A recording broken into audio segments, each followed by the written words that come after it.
আসসালামু আলাইকুম। আমি এখন বানাবো দারুণ মজার একটা উস্তে বা করল্লা ভাজি। একটু অন্যরকম ভাবে বানাবো। যারা করল্লা বা উস্তে পছন্দ করেন এইভাবে একবার বানায় দেখেন, অবশ্যই আপনাদের পছন্দ হবে ইনশাআল্লাহ।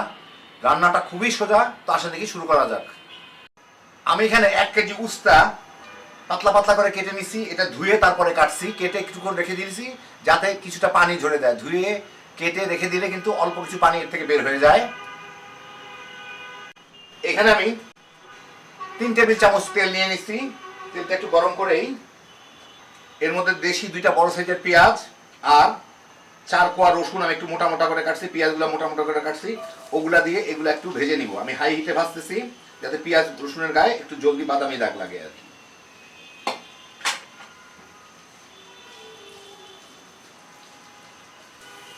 প্রায় 4-5 মিনিট ভাজলাম, একটু সময় লাগে মোটা মোটা করে ভাজা কাটা যেহেতু। এগুলোর মধ্যে একটু বাদামি দাগ লাগা শুরু হইলে আমি এর মধ্যে দিয়ে দিব হচ্ছে, এখানে আছে 1 চা চামচ কালি জিরা, কয়টা শুকনা মরিচ এরকম টুকরা করে কাটা, ওটা দিয়ে একটু নাড়াচাড়া করে নিব।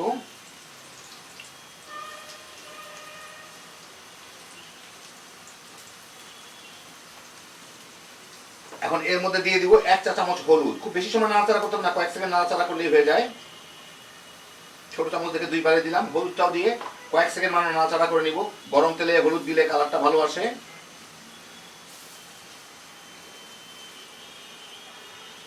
এখন এর সাথে দিয়ে দিব কয়টা কাঁচামরিচ ফালি করে রাখা, ওটাও দিয়েও কয়েকটা সেকেন্ড নাড়াচাড়া করে নিব গরম তেলে।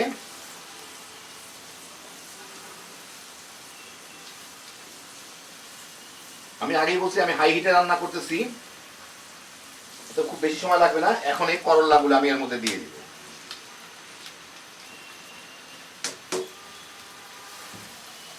এর সাথে ভালো মতো মাখায় আমি ভেজে নিব, কিন্তু এর মধ্যে কোনো পানি ব্যবহার করবো না তো বটেই, কিন্তু ঢেকেও দিব না। এটা আমি খোলা রেখেই ভাজবো। আমি ভালো মতো মিলাই নিই, নিচের দিকের মশলাগুলো পুড়ে যেতে পারে।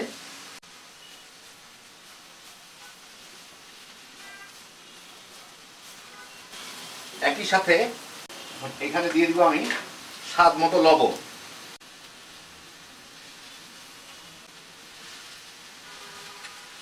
এখন এইটাকে এর সাথে মিলায় মিডিয়াম আর হাই এর মাঝামাঝি আছে আমি এটাকে ভেজে নিব। সবগুলোর মধ্যে ভালো মতো তেল মশলা যা মিশে গেল, লবণটাও মিশে গেছে। এখন এটাকে আমি ভেজে নিব। 2-1 না লাগলে ওটা লেগে যাবে। আর খুব বেশি নাড়ানাড়ি করবো না, মানে একদম নাড়তেই থাকবো না। এইভাবে কিছুক্ষণ রাখবো, মিনিট খানেক রেখে তারপর আবার উল্টায় দিব। এটা মিনিট খানেক এক পাশ ভেজে নিই, ভেজে তারপরে এটাকে আবার নেড়ে দিব। এইভাবে আমি করবো আর কি। নাড়ার উপরে রাখবো না, যাতে নিচের দিকগুলো ভালো মতো ভাজা হয়, তারপর উল্টায় দিব যাতে উপরগুলো আবার নিচে চলে যায়। 1-1.5 মিনিট না নেড়ে ভাজলাম। এখন আমি এটাকে নিচেরটা উপরে উপরেরটা নিচে এইভাবে উল্টায় উল্টায় দিয়ে দিব। এইভাবে এটা একদম ভাজা ভাজা না হওয়া পর্যন্ত আমি ভেজে নিব, খালি নাড়ার উপরে রাখবো না। করলটা সিদ্ধ হয়ে গেছে, দেখেন হালকা বাদামি বাদামি দাগ লেগে গেছে।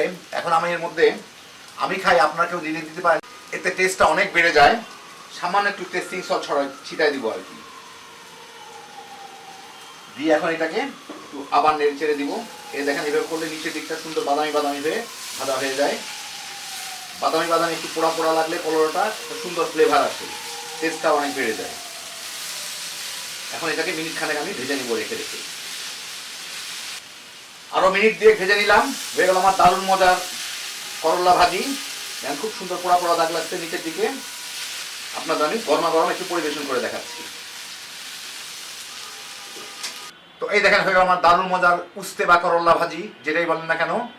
একটু টেস্টিং সল্ট দেওয়ায় এর টেস্টটা যে কী পরিমাণ বেড়ে যায় চিন্তা করতে পারবেন না।